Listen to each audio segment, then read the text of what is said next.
some ways as a society have thought it's a foregone conclusion that as we get older, we get sicker. And the truth is that's not necessarily the case. That you don't have to go hand in hand. There's plenty of examples of societies around the world in history where aging doesn't necessarily mean a collection of chronic diseases. Some of the examples would be in the Mediterranean and the island communities, or in Okinawa, Japan, or Loma Linda, California, or Nicoya Peninsula. In these communities, people disproportionately live to 90, 100 years old and are, relatively healthy up until the last day. So yeah, I'd love if we could reformulate our thoughts around this. And I think, our discussions around nutrition can actually really help. Welcome to Nutrition Without Compromise, a podcast brought to you by Orlo Nutrition. We believe that nutrition shouldn't be an either or, that you should never have to sacrifice your morals for your health or that of our home planet. Join natural products veteran Corinna Bellizzi and experts from around the globe as they discuss healthy solutions that are better for you and better for the planet.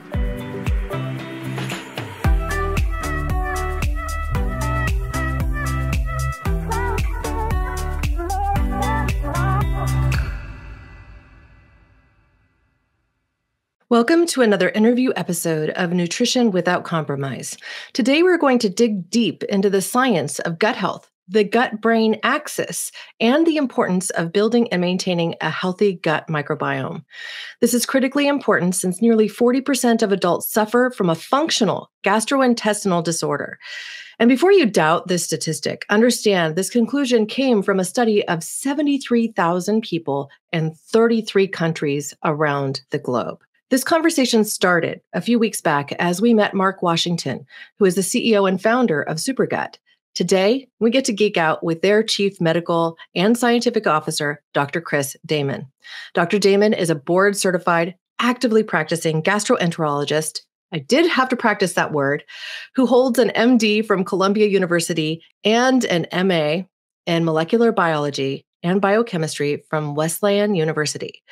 Prior to joining Supergut, Dr. Damman worked at the Bill and Melinda Gates Foundation, where he led its 40 million gut health initiative. He maintains an academic appointment with the University of Washington as clinical associate professor, advising the Department of Medicine and Global Health chairs on food and microbiome topics. Now, before I invite him up to the stage, I do have to remind everyone here that when we dig into the science of nutrition, we are doing this for informational purposes only.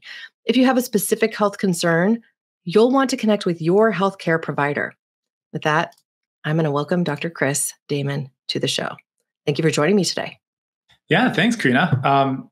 It could have been worse. It could have been otolaryngology. So this world is relative, isn't it? Thank you for the kind introduction. Great to be on the show. I went on TikTok to share my new yellow chair moment where I just offer reflection before big moments.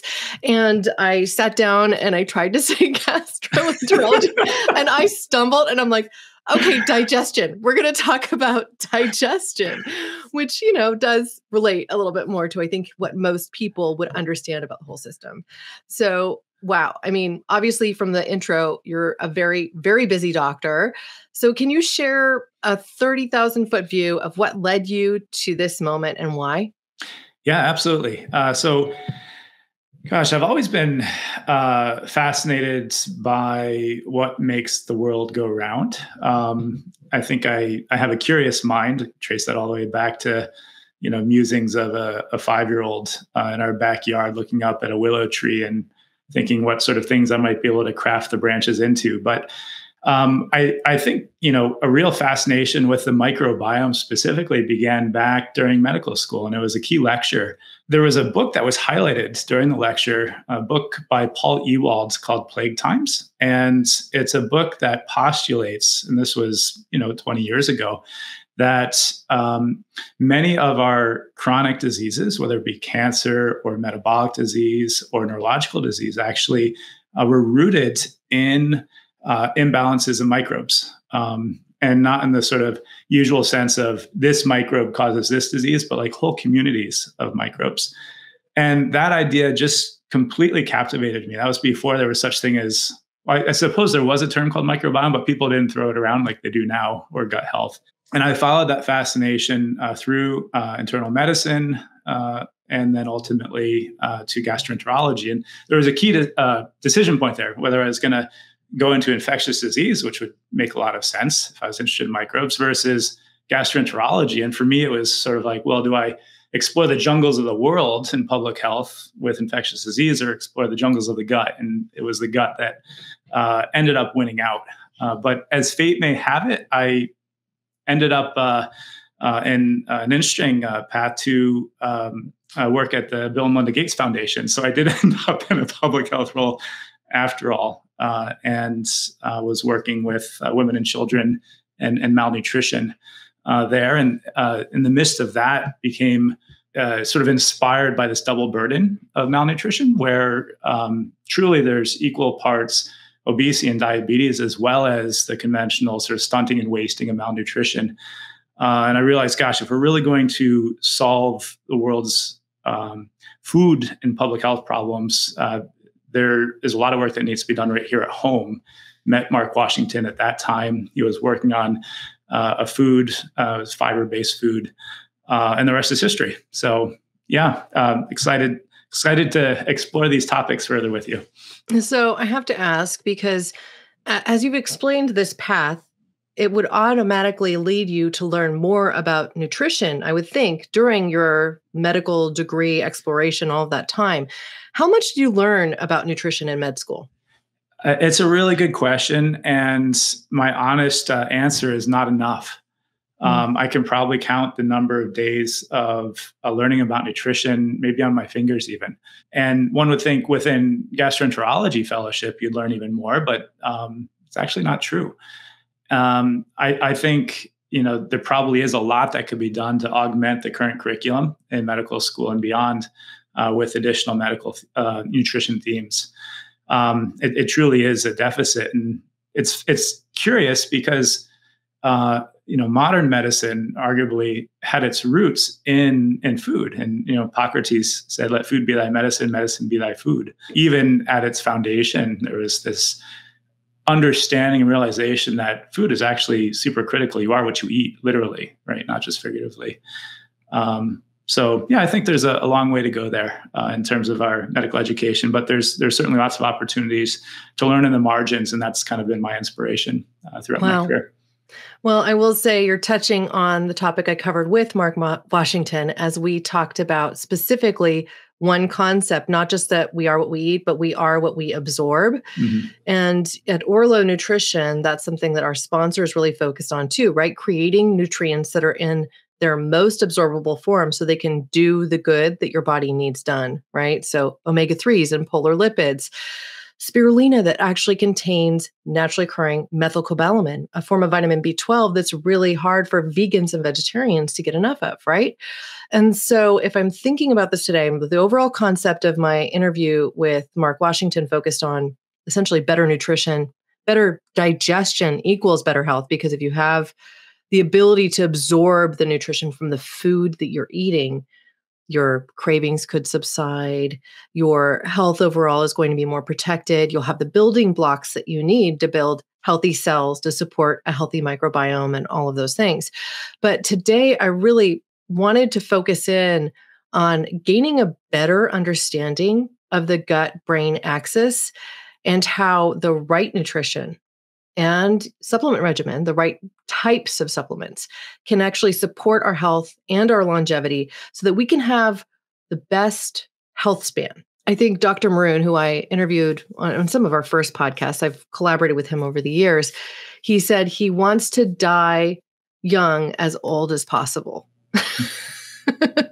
I try to get that quote right a couple of times and I get it wrong. Like, wait, what did he say? But he wants to feel young and vivacious up until his dying day.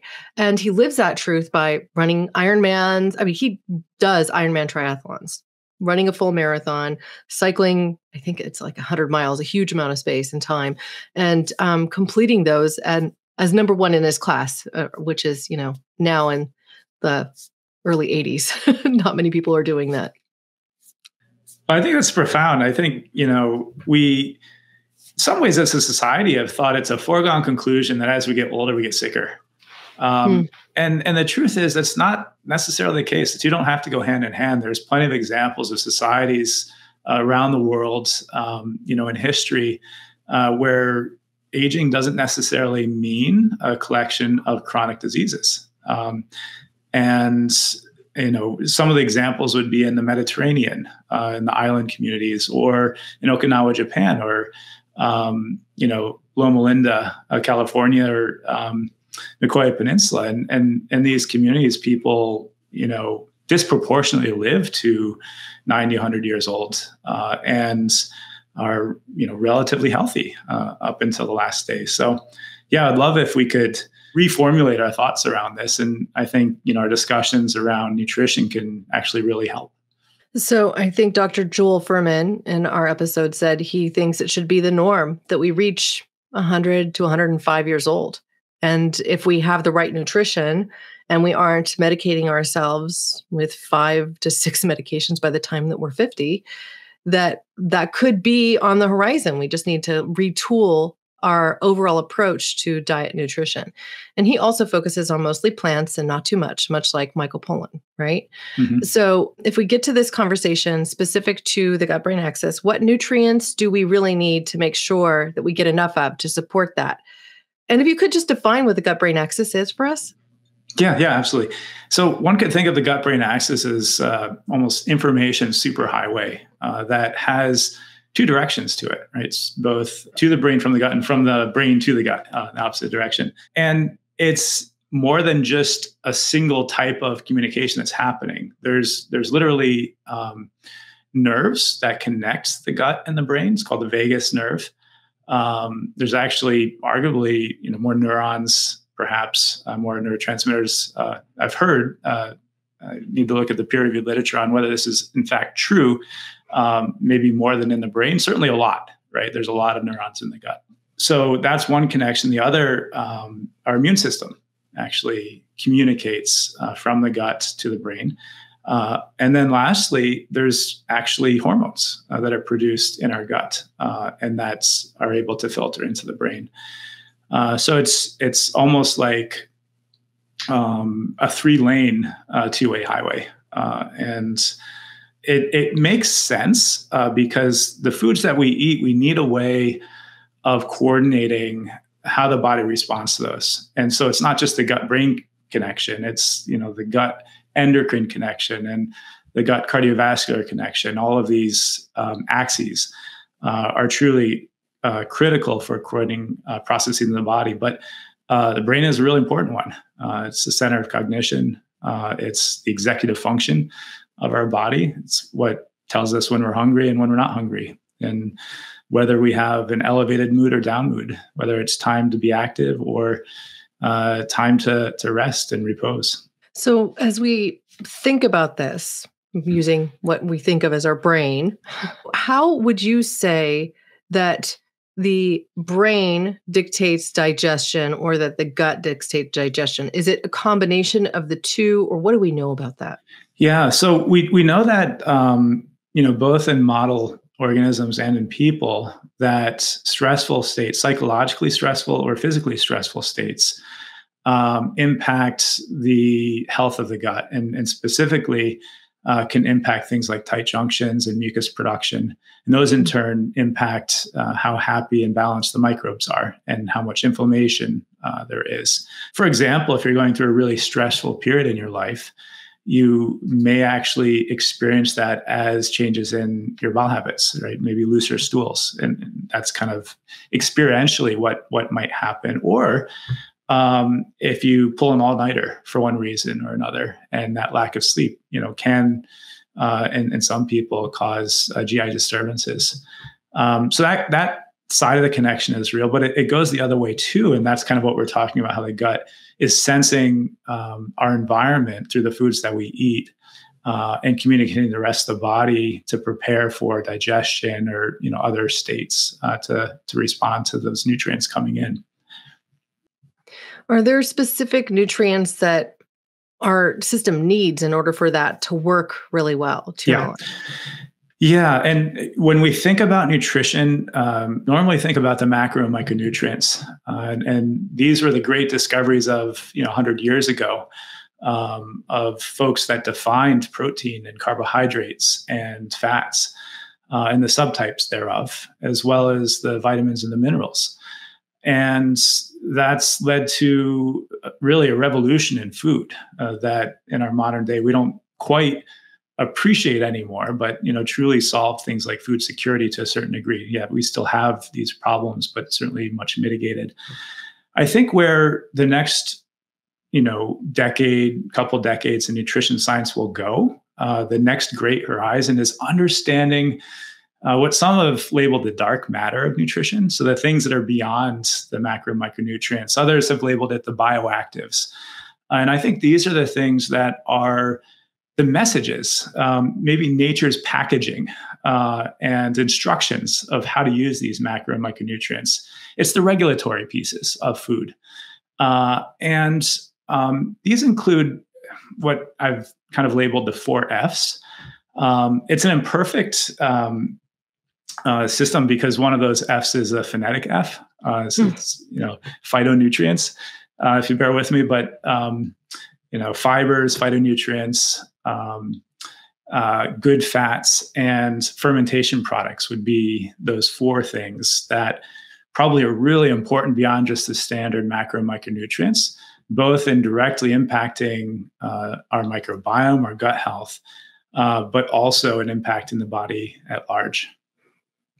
All right, so let's break this down for people so that they understand first what a phytonutrient is versus something like a fiber or a fat. And then fermented products, we can, give a few examples as well. Sure. Yeah, happy to. So if we start with phytonutrients, one subtype of phytonutrients are polyphenols, and maybe people have heard of those before, but basically they're often the compounds in food, the natural compounds that give them their color. So when people say eat the rainbow, what they're actually indirectly saying is eat lots of good phytonutrients.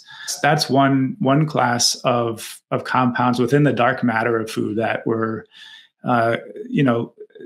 understanding better and researching and trying to understand how that fits into overall health. Fibers certainly are another really important piece, and those are found in plants just like the phytonutrients, right? The colorful foods that provide phytonutrients, the vegetables and the fruits and the nuts and seeds and beans, those are the foods that are providing us with fiber. And there's different types of fiber. You probably heard like soluble and insoluble fiber. One paradigm that I think is particularly useful for understanding fibers, whether it's fermentable or not fermentable. And people have conflated fermentable fiber with soluble fiber, but it's not true. Like fermentable fiber can be both soluble and insoluble. But these are the fibers that tend to be more functional. And then in terms of fats, fat has been probably just like every other nutrient at some point in history been vilified a bit, but I think we're coming around to realizing that actually no, fats are good. And maybe we get too much of some and not enough of others. And that's really what makes things good or bad, just how much we're getting of them. But beyond just the nutritional properties of fat, there's actually functional properties too. So, the instruction part of nutrition that tells our cells when it's time to wake up to metabolize and when it's time to sleep, when it's time to be more inflamed or time to be less inflamed. Then lastly, there are these fermentation products. And one that we all know is alcohol. That might not be one of the healthiest fermentation products, but another is vinegar. And vinegar has real functional properties, as does its cousin butyrate. And butyrate, while largely made in the gut by our microbes, actually is found in some fermented foods as well. Well, and many probiotics are found in fermented foods too. In an earlier episode, we actually got to talk with the fermentation queen herself and get to discover how you would even go about making your own cabbage-based sauerkraut, right? So, it doesn't necessarily require you to even use a vinegar, right? If you're making a live food. Mhm. And so I think it's interesting as we explore even some of what is presently offered at the finer grocery stores Mm. and even at Costco. I see these fermented live cabbage sauerkrauts available in their refrigerated sections. So we can explore some of these things a little bit more easily as time goes on. But some of them are even, I think, really nice to make ourselves and not overly complicated. Yeah. Yeah. There certainly are pretty simple approaches to making fermented foods. And like you say, it doesn't require adding the already formed vinegar, but letting the microbes do that on their own. And, a lot of the fermented vegetables, you add salt, which helps control which microbes are able to survive and thrive and which ones are less able to survive and thrive. And there's tons of different types of fermented foods out there. There's, as you mentioned, the fermented cabbages like kimchi and sauerkraut, or your fermented vegetable of choice, fermented grains, which are actually used quite commonly, at least historically, in Africa as a women of childbearing age meal and for children.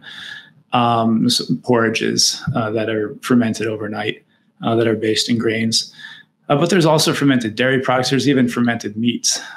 And, just as it's important to eat a diversity of colors, rainbow, eat a diversity of foods, it's probably important to eat a diversity of fermented foods. And we probably historically ate a lot more because we didn't have refrigerators. Yep. And, we just kept things in a root cellar, which, may have been imperfect and things would grow over time.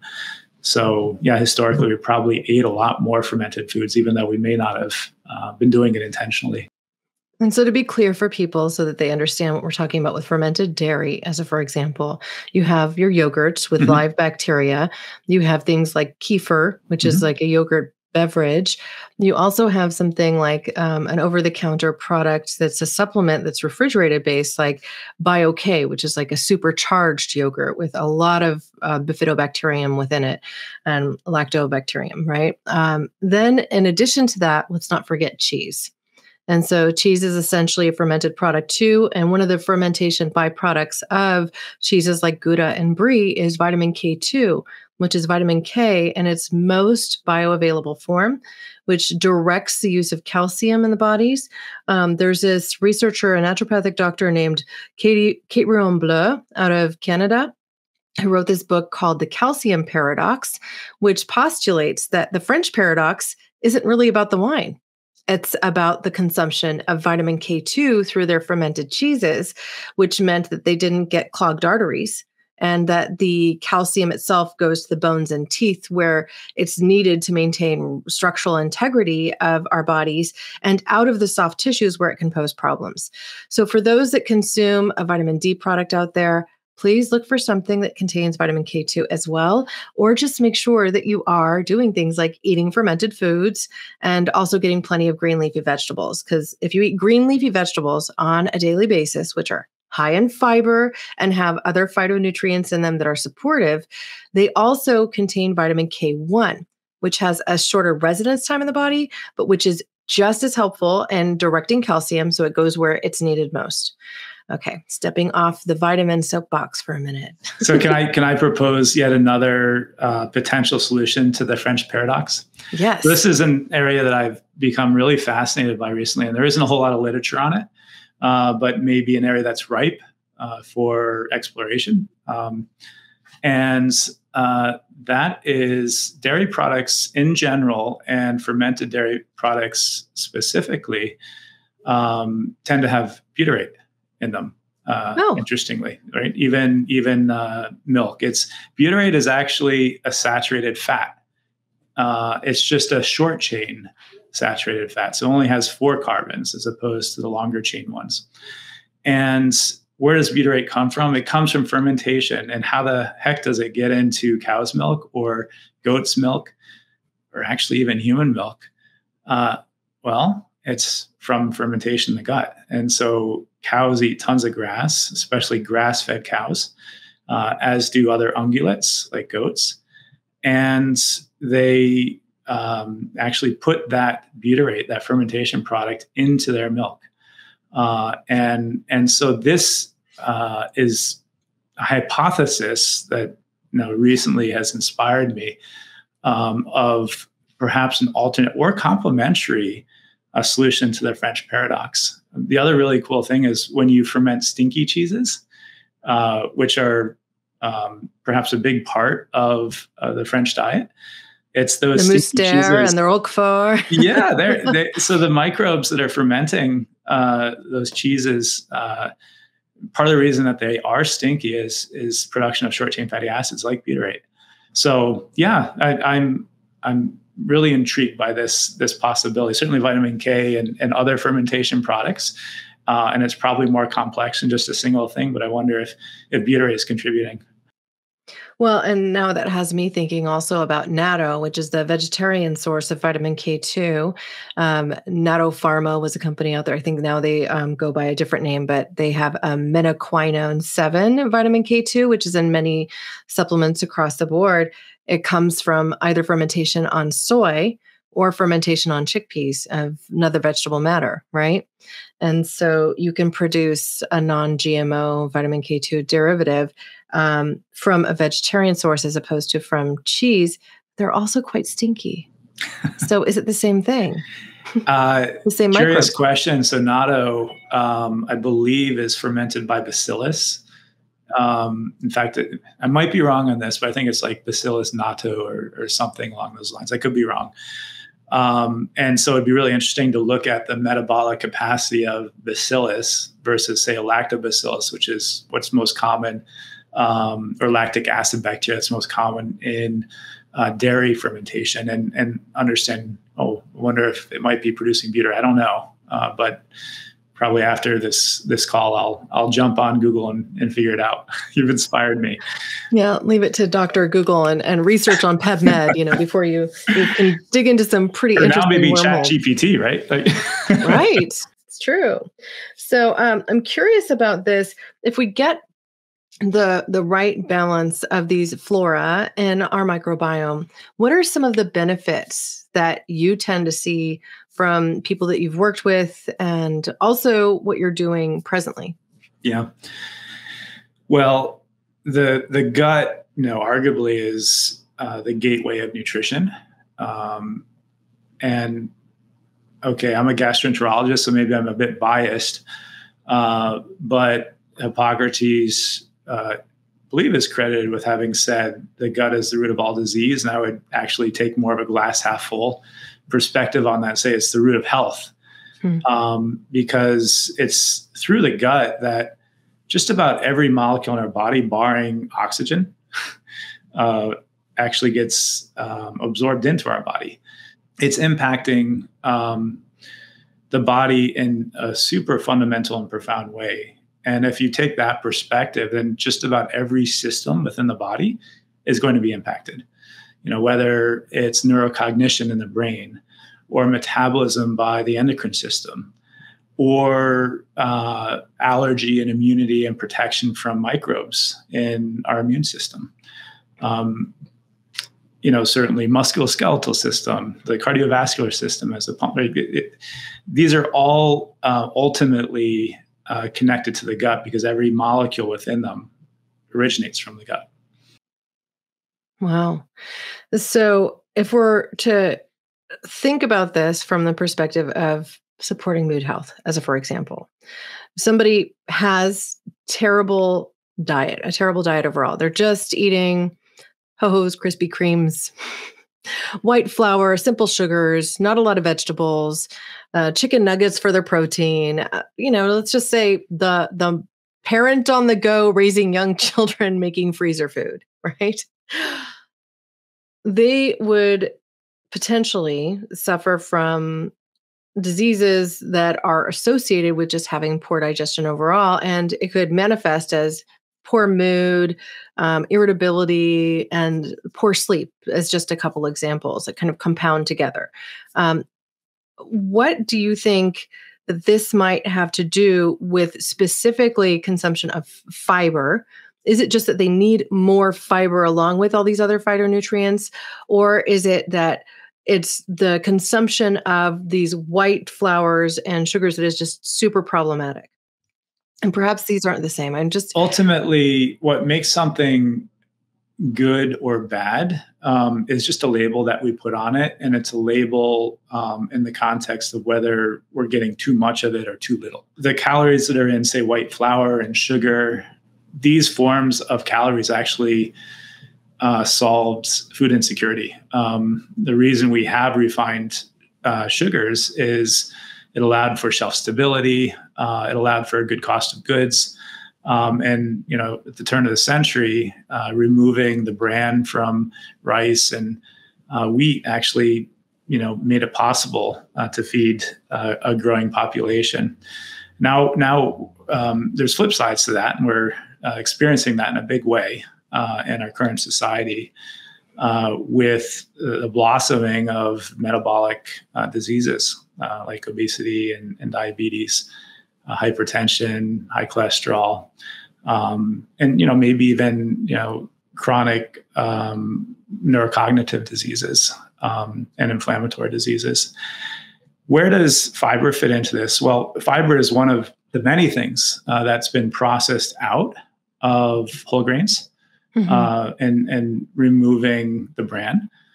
Fiber normally plays a really important role in conducting metabolism. And it does this in part through the microbiome. It gets converted to short-chain fatty acids like butyrate. Butyrate stimulates natural gut hormones like GLP-1. It's actually the same hormone that you're seeing in all of these conversations around Wegovy and the sort of blockbuster weight loss drugs that are quite in vogue and quite controversial right now. Fiber is a natural way of stimulating those. And those are really powerful because they are right at the root of what makes metabolism work and what regulates metabolism. Just fiber and other things have been taken out of food, actually like potassium and some fats serve a similar function. And in the absence of those, the metabolism is maybe a little bit confused, right? And this could be, one of the roots of a lot of chronic diseases. Yeah. Well, you mentioned that the bran is removed from all these different whole grains that could be health stabilizing and also ensure that people can survive a winter without a lot of fresh fruit and veggies and meat sources, things along those lines too, right? When we're in the leaning of the winter, but we're not in that position anymore. And yet the shelf-stable foods that are replete of the fiber are, of course, what is easy and grab and go style foods. Now, we also engineered fats to remove omega-3s from them to improve their shelf stability, which is part of the reason we have such an imbalance, right? More omega-6 than omega-3. And yet, if you do get grass-fed cattle, guess what? When they eat the whole grass, they get a balance of omega-3s and omega-6s in their diet too. And so the meat itself has a better balance of the two, so people can really support long-term health a little bit more effectively than something that is corn-fed, corn-finished, grain-finished, and more of a refined capacity. So I understand that, from my conversation with Mark Washington a little bit ago, that while he is definitely supportive of going to more of a whole foods basis, that part of what you're doing with Supergut is really working to bring the science forward so that people can take that grab and go bar or shake and get a lot of the health promoting benefits of prebiotic fibers to add in and to even replace some of what might be more junk food, right? So talk to us about specifically fiber and prebiotics. What's the difference? How do these work? And what are you seeing in the scientific literature as time goes on? So, I mean, just to first highlight your point of, whole foods versus adding things back to processed foods. I think it's a great point. It's an important point and one that I just want to emphasize. We've been stressing the importance of whole foods for decades now. But behavior change is incredibly difficult. There's, tides and forces that are moving against whole foods as well within the business context. But even just our busy lifestyles make it difficult to prepare those foods. And I embrace the 70-30 rule. I think if we understand what it is about whole foods in a more complete way and those bioactives, you're right, we can maybe design foods that are convenient, tasty, maybe not whole foods, but approximating a 70% whole food and accommodating our lifestyles and allowing us to have our cake and eat it too, perhaps. So literally, right? If you add fiber to high glycemic index foods, it will mitigate that. You'll have less of a sugar spike, and truly will be incrementally healthier for you. Yeah, the same thing is true if you combine fats with them, but often people are concerned about getting too much fat in their diet, right? Mm-hmm. And so slowing down digestion is really half of the battle in that case, right? But so if you're eating an apple, eat the whole apple, eat the peel, right? You get the fiber with it, and then put a little bit of peanut butter. I use almond butter. I prefer almond butter. A little bit of almond butter on it. You're getting protein from the almond butter too. It's not super fatty. They're healthy to eat a little bit of, and it can slow down the digestion. I also consider that the perfect travel food because an apple is packaged in its own beautiful, shiny, lustrous package, right? And then you can take a little bit of peanut butter or almond butter or your favorite nut butter with you on the go. And it's not complicated. You don't have to worry about, oh, well, is the airport going to have something that I can eat? So yeah, and I've read recently that the majority of the apple's microbiome is what we actually throw away. So a lot of the microbes, especially in organically produced apples, are in the core. So I've actually taken to not throwing much away other than the stem from an apple. I'll eat the whole thing. Including the seeds, because don't they also have inborn, is it cyanide or arsenic? I've heard that before, and yes, that's true, but very it's small minuscule amount. amounts. And I think most people, unless they're eating tons and tons of apples, will be fine. But you had packaged in there back a bit a question about prebiotics versus probiotics. Yes. And I wanted to make sure that I answered that as well, and relative benefits. And probiotics have been studied in different conditions. There's nice reviews that sort of summarize the grade of the evidence that exists for different conditions, like traveler's diarrhea, for example, and they're taking a probiotic and or Pepto-Bismol has been shown to help prevent traveler's diarrhea. Which comes from stress, correct? It's a stress response. Traveler's diarrhea? Maybe in part, yeah, but also from infections, so bacterial infections. The work that's been done around probiotics and IBS, there's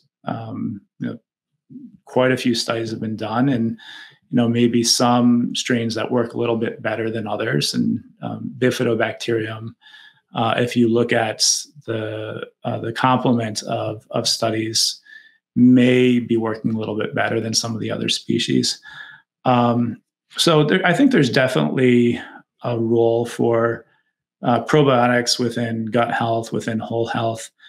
I tend to lean more towards fermented foods and the live ones that are in the refrigerator section, which have a lot of the lactic acid bacteria. And there's a study that has been done by Justin Sonnenberg out of Stanford that looked at fermented foods and found that they increase diversity in the gut and they actually decrease inflammation in the body. And it's one of the better studies that's been done looking at fermented food / probiotics and their impact on health. I am also a big fan of prebiotics, and that's where fiber fits in. And fiber, as we're talking about, is what supports a healthy gut ecosystem or a healthy gut microbiome. It's one of the key factors that the microbes in the gut thrive on. And certainly not the only one, but probably one of their preferred food sources. And so to have a healthy gut, consuming prebiotic fiber in the context of whole foods. And if it's difficult to get enough there, then maybe in some supplementation combined with fermented foods is a really nice strategy for promoting gut health and whole health. If I'm to understand this, let's just say I don't know a ton about prebiotics versus other fibers. So we might have heard a bit about soluble versus insoluble fiber, and then we hear about prebiotic fiber. How do you classify these, and what makes their function different? It boils down to whether or not the microbes love to consume them. And if the microbes can have a feast on the fiber, then they're prebiotic fibers. It's really that simple. The reason why we haven't classified fibers in this way historically is it's not a simple biochemical test, like determining whether something is soluble or not. It's more nuanced. And so because of that difficulty in categorizing, maybe, and this is a new science too. I mean, maybe in the future we will have things categorized this way on a food label. That's why historically it hasn't been there. And I will say not all fermentable fibers should be created equal too. There are some which might fall into the category of high FODMAPs. And these are fibers that are present in whole foods or supplements or in processed foods that are more readily fermented in the upper gut.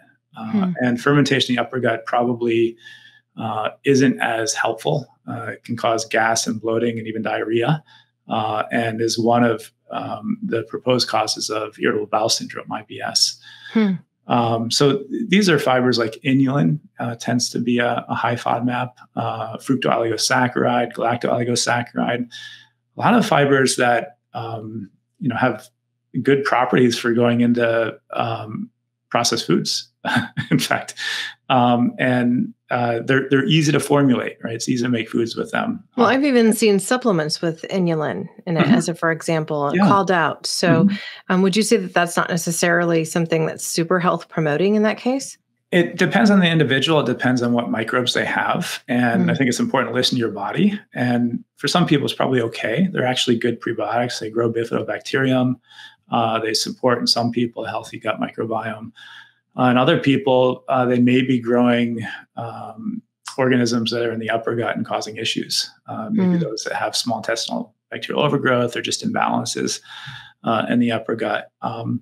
So the advice I give is, listen to your body. And if you find when you're eating foods that have inulin, and take a close look at the food label, and that would be things like garlic powder and onion powder as well. They're super high in inulin. Or even just, whole foods soup that has garlic and onion. If you find that you feel kind of crummy, bloated, maybe foggy-minded afterwards, that's your body telling you something. Well, I remember my mother's French onion soup, and it would cause her to have incredible gas afterwards. So, but it's so delicious. It's so delicious, right? So I think we do listen to our bodies, but we also have things that we really enjoy and find to be somewhat like a comfort food. For me, moving away from milk has been hard because I love milk so much, but I have also found that I am sensitive to it. And this was revealed through some blood tests too. So I've started to consume less dairy in general. But last night, guess what I decided I was going to have? Some beautiful cheese-based raviolis, right? And they were delicious. And I paid the price. So, I just woke up not feeling right, bloated and all that jazz. And, sent myself to the bathroom earlier than normal in the morning for me. So as it stands, we have to be careful about certain things for us. But then too, let's say we might have been mildly sensitive to something in the past, but then we stop eating it, right? Like I was mildly sensitive to milk, then I stopped consuming milk.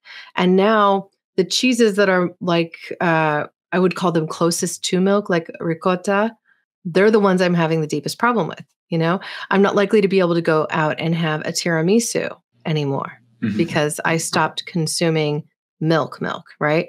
Or cannoli, not going to enjoy that either, even though I am Italian, right? I'm going to step away. That being said, I seem to be just fine working with a cheddar or a Gouda or something that's more of a harder cheese like a Parmesan.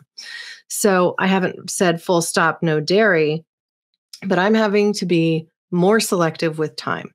So given that, I mean, are there some things we can do from a microbiota perspective to reduce our sensitivity to some of these would-be allergens or things that are becoming, creating food sensitivities for us?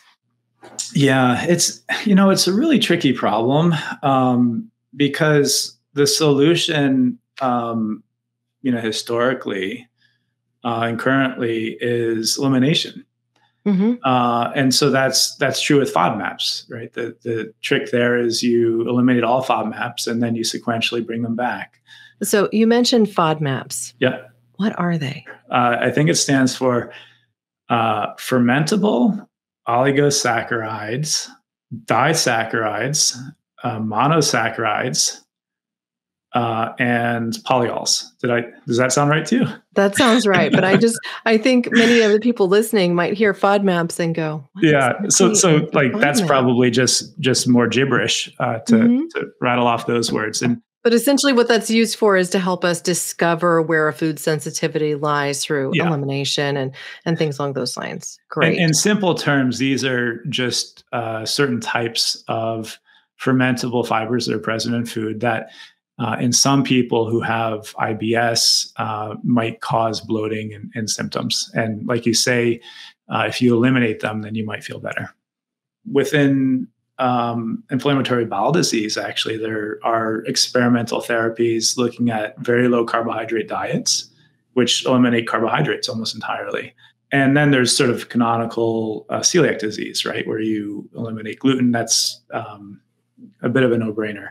Or lactose intolerance, as you allude to. In some of these conditions, the elimination is absolutely critical, right? You have an immune response to gluten in true diagnosed celiac disease. And try as you might reintroducing that, it's never going to change. You're always going to have that immune response.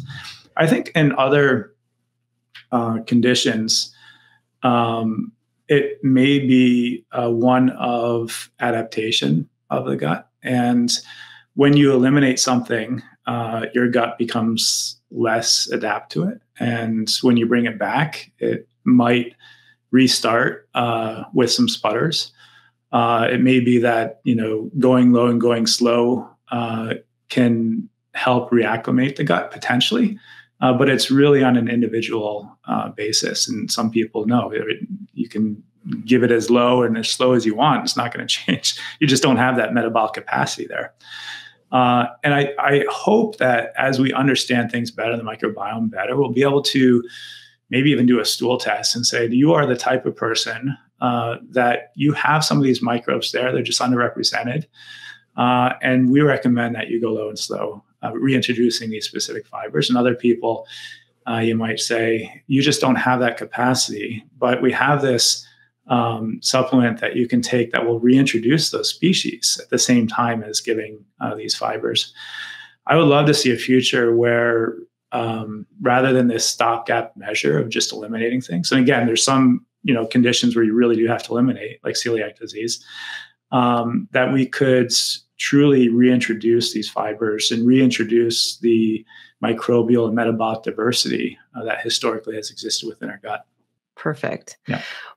Well, you just finished telling us about really the fact that we might need to take a more personalized approach to nutrition, and especially when it comes to reintroduction of certain foods and long-term, like if somebody was a vegan who decided they no longer wanted to be a vegan, or more commonplace, what we're seeing is someone who's operating as an omnivore and is working to become more plant-based, and then realizes, I have a hard time consuming as many beans as I'm advised to eat, as just one example, right?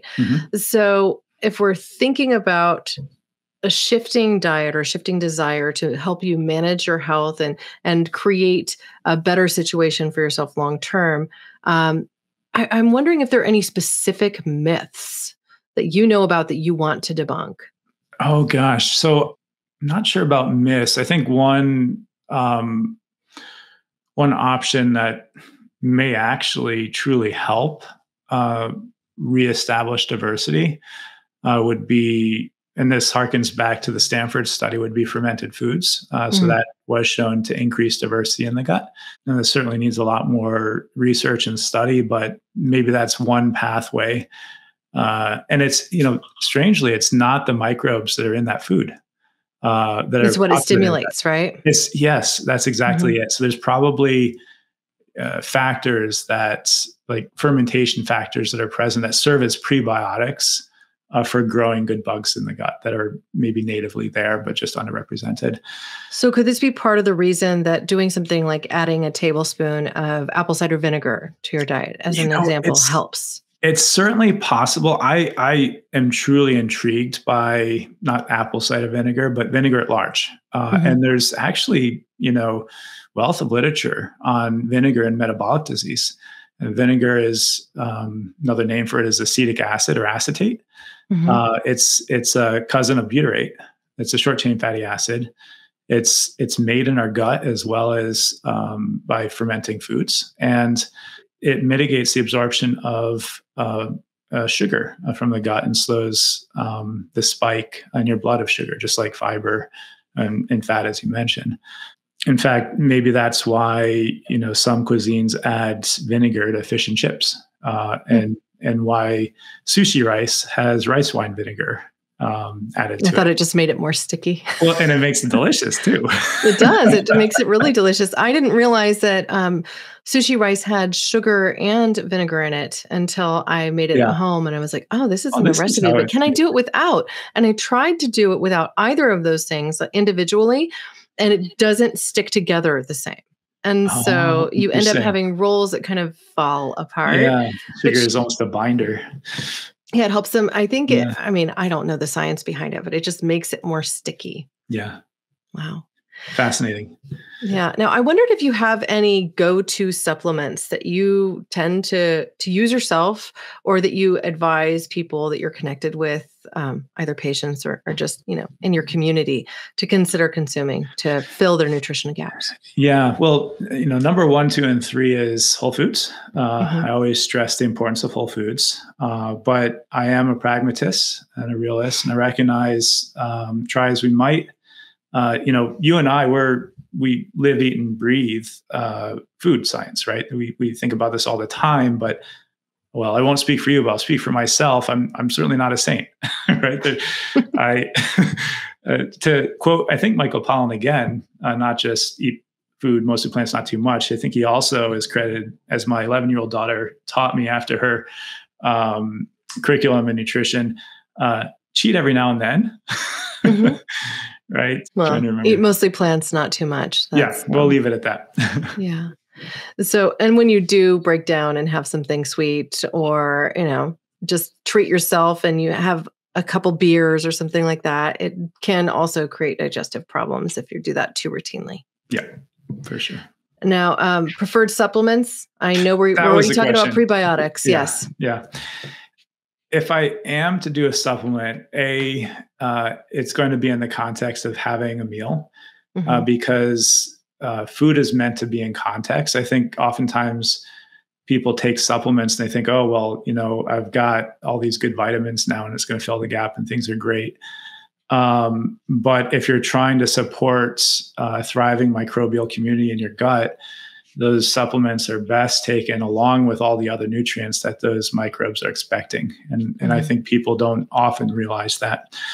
The one supplement that I actually do on a routine basis is adding some additional fiber to foods. And it's in the context of having cake and eating it too. So if I want, a bowl of ice cream, or I'm going to have something sweet, or even something that just has a lot of carbs in it that might be refined carbs, like a bowl of rice, I'll add a little bit of fiber to that meal, or I'll do a little fiber shot before. There's good peer-reviewed literature on how that fiber truly slows the absorption of sugar. And so you have less of an insulin spike. There is some literature support, maybe, less grogginess, or the food coma that we experience after meals, and maybe less hangry, those dips that happen in between meals. and sort of smoothing out that blood sugar absorption through fiber. Yeah. Well, I understand too that you offer something like that through Supergut with a little powdered packet that you can add to just about anything. And I understand too that your team is offering our community a 20% discount at supergut.com by using the coupon code NWC for Nutrition Without Compromise. So thank you for that. I personally did try the prebiotic fiber by adding it to some food and didn't notice it at all. It doesn't have a flavor. So that makes it easy. But I also agree with you that mostly when you take supplements, try to consume them with food. There are certain supplements that are recommended to take without them. Like, for instance, if you have a really bad bruise or a hematoma, you might take some enzymes away from the time that you're eating food to help break down that tissue. But really, in that case, you're working with a doctor or a nutritionist, a naturopathic practitioner or something to that effect anyway. What I like to do is take mine with a protein shake because it's a great way to start the day, or at least when I have my first meal a day, which lately is around lunchtime. I will have a protein shake. I can blend in some of that prebiotic fiber if I so choose. I like to throw in some cranberries for their tartness and their other benefits, some walnuts. So I'm getting plant-based omega-3s. And I also take Orlo's omega-3, which I don't necessarily have to consume with food, but I also like the concept of priming my system because you're chewing or you're tasting something, your body's getting the signal from your brain to your gut and your gut back to your brain that you are eating. So it's time to get the gastric juices flowing. It's time to start digesting our food. And I believe that there's something to that psychologically.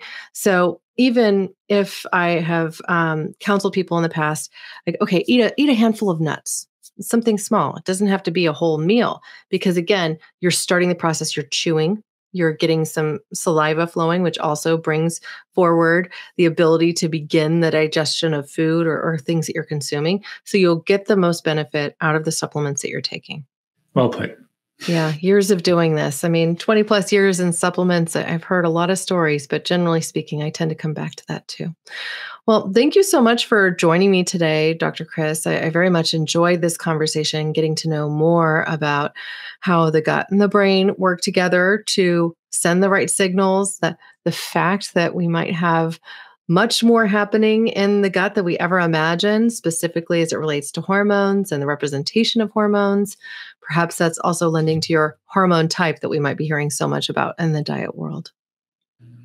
Well, Corinna, it's a real pleasure. I really appreciate the opportunity to deliver some really important messages to the world and your community, and the work that you're doing is critical for that. So it's a pleasure, and I'm very grateful for being able to join you on the call today. Awesome. Thank you. Are there any thoughts you'd like to leave our audience with before we part? Eat more fiber, I guess.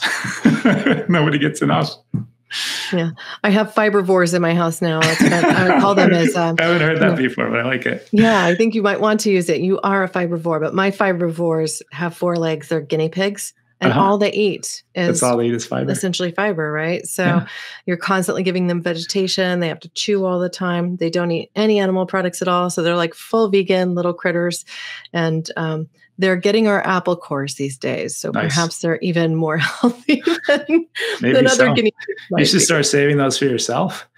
I tend to eat them too with the nut butter. Like I'm just like, I'll eat the whole apple aside from the stem, which is a little too fibrous for me. I'm not quite. Well, it's the whole upcycling craze that's happening within food and nutrition. All these things that we've thrown out historically or given to our guinea pigs or, our animals are probably things that we should be giving to ourselves. Yeah. Fully. So thank you so much. Yeah, my pleasure.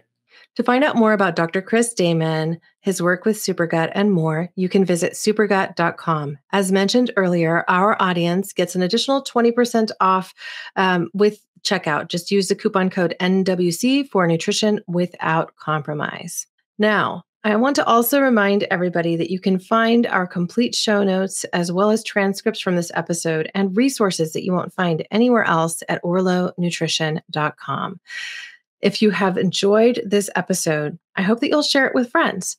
And if you can go ahead and give us a thumbs up or a 5-star rating, that will help us reach more people with this valuable content.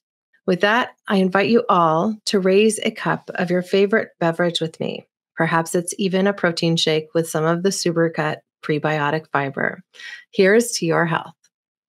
Thanks for listening to Nutrition Without Compromise. To make sure you never miss an episode, subscribe, rate, and review wherever you listen to podcasts. If you'd like to learn more, visit orlonutrition.com and join our mailing list. You'll gain access to complete show notes, features, and informative blogs, because nutrition shouldn't be an either-or.